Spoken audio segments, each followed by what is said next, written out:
tey dama bëgg juste ñëw def benn taxaw seetlu bu ndaw ci nomination yi nga xamante ni jot nañ ko constater particulièrement mu jur débat mooy li ñuy wax papa yaay doom.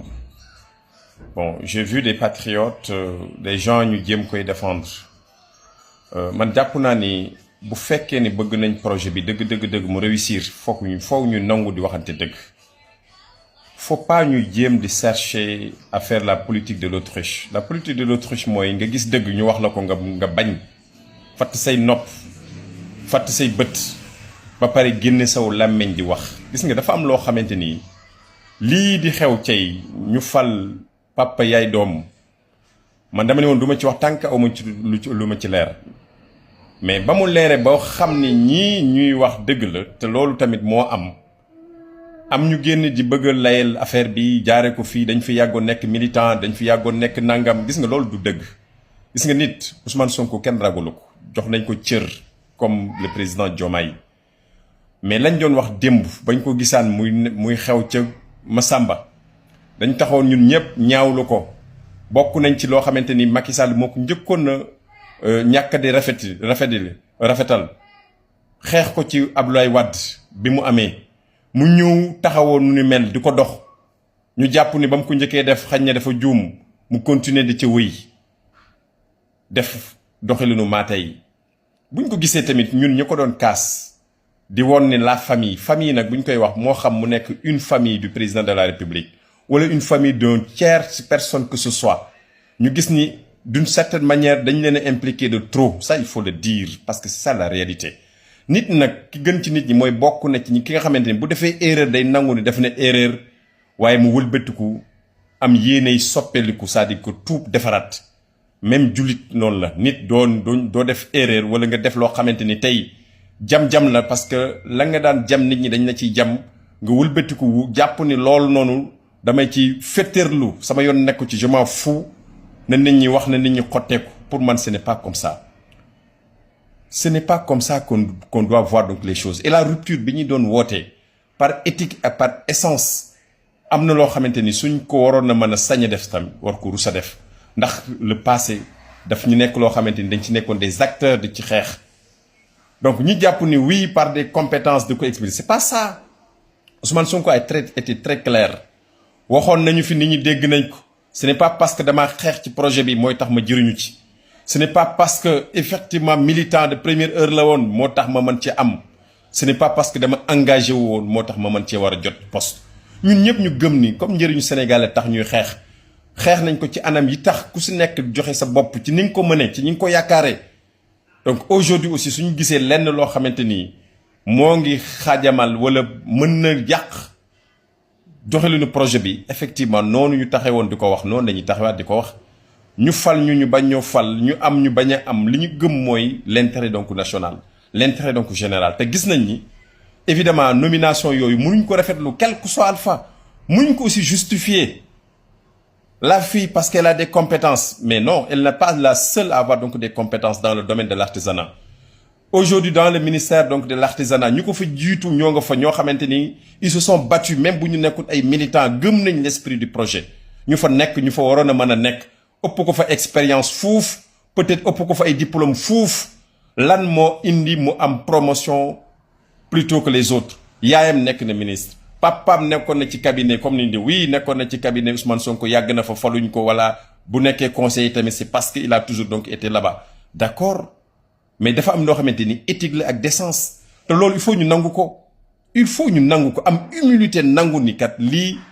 évidemment bokkoon na ci lu ñu doon xeex bu amee également nañu nangu nit ñi wax ko nañu nangu mu nekk la une critique positive ñu améliorer waat la façon de sélectionner des gens di leen fal ceci ou cela. Loolu également ku ko waxul jàppale woo le projet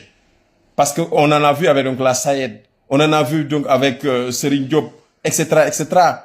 Mais léegi boo nangoo loolu ça veut dire que mooy un ministre a la possibilité jël tous les membres de sa famille nommer leen parce que effectivement non seulement ay pastéfiens la ñoon mais également dañu am ay compétences. Est-ce que loolu war nañ ko mën a nangu xel war na mën a nangu lu ni mel? Je ne pense pas. Donc il n'y a pas de raison de défendre cette nomination-là quel que soit le fait c'est une aberration. c'est une erreur qui a été commise et une erreur nag il faut l'admettre pour la corriger loolu bokk na ci lu ñuy rawlu ëllëg waaye boo jàppee ni yow soo defee erreur duñ la ko wax yow yaay kan fii amu fi kenn koo xamante ni il est parfait nous sommes des êtres humains nous sommes susceptibles de commettre des erreurs parce que on est perfectible dans les erreurs yi ñu kon donc il faut qu'on se corrige loolu mooy dëgg waaye taxaw di ko défendre naan lii naan laa ce n'est pas exactement ça qu'il faut et je pense que c'est ça que nous devons avoir la juste mesure donc de nos propos xam ne bu ñu defee erreur def nañ erreur lii am tey bu fekkoon ne Ousmane Sonko moo ngi woon encore donc dans l'opposition daf koy dénoncer te ñun ñii tey jàpp ci ñenn ci ñun di ko jéem a défendre di ko jéem a layal suñu fekkoon dans l'opposition dañuy bokk ci ñu koy xarab kon nag bu fekkee ñun ñoo ko def muy manque di erreur ak nuñ ko mën a tuddee la compétence ni l'appartenance au parti encore moins donc neneen nuñ ko mën a justifier warte mën a justifier l'implication de toute une famille de cette manière dans la gestion donc des affaires de l'État muy famille du président muy famille d'un tiers militant que ce soit loolu ce n'est pas normal te parce que problème de éthique lay indi dafay indi li ngay wax effectivement une gestion boo xamante ni bu ëllëgee day nekk une gestion clanique une gestion li ñu doon xeex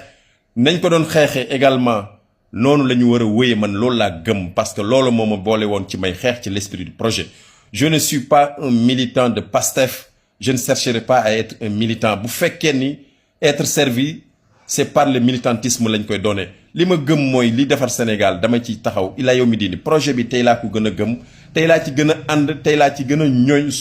pousse ay nit pour ñu jàppalante waaye nag il faut ñuy waxante dëgg il faut pas qu'on prête une oreille sourde en tout cas à ce qui se passe ñan ñoo koy wax ça vient de l'opposition ça vient donc dedans ou ailleurs li am solo mooy kilifa ci réew mi boo bañee sànku da ngay déglu liñ ñu lay wax xam ne liñ lay wax dëgg la ce n'est pas parce que on critique pour critiquer mais c'est parce que lii muy doxee suñ ko bàyyee mu sooxee na muy sayed sooxe feneen vraiment le système bi ñu doon jàpp ni anti système la et que am na beneen doxalin beneen gisin je ne pense pas que bu boobaa dinañ fa mën a yegg donc lii raam nag ci ñag bi la jëm une sën dañ naan sën ci ginnaaw kër mbalit dépôt sauvage dépôt donc de déchets li koy indi mooy benn yoon ngay ñëw déposer ba nga ñëwaat déposer waat sànniwaat ba mujj nekk sën ba pare jur des problèmes yoo xamante ne du point de vue de l'environnement du point de vue sanitaire du point de vue donc de lépp li ko waral nag mooy benn yoon lay commencer bu amee nag dañuy attirer donc l'attention on continue à défendre à expliquer à comprendre et à soutenir waaye lu mel nii bu ma gisee ay nit ñëw di jéem koy défendre di jéem a xas ñi koy critiquer man je suis pas du tout d'accord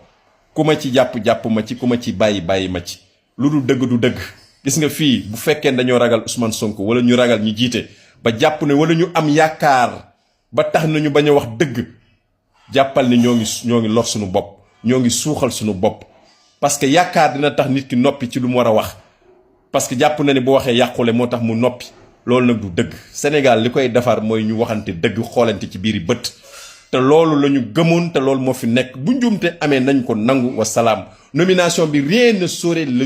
la justifier ni encore moins encore donc permettre de la comprendre sous quelque angle que ce soit loolu mooy dëgg te loolu laa ni woon dinaa ko wax encore une fois comme ni ma koy waxee ci à tout moment donc nous restons encore fermes focus waaye focus donc toujours dans l'éthique la transparence et la bonne gouvernance loolu mooy li ñu siggil ëllëg pas autre chose pas essayer donc di génne làmmeñ di wax di xaste di dal ci ñi wax ak ñàngam ñoon bu ñu defee erreur nañ ko nangu loolu moo laa ni woon dinaa ko partager je ne suis pas du tout d'accord avec cette façon donc de faire c'est une erreur je reconnais et que il faut que ñi ko war a reconnaître aussi ñu reconnaître ko et plus jamais donc cette façon donc de faire parce que benn goutte mooy indi donc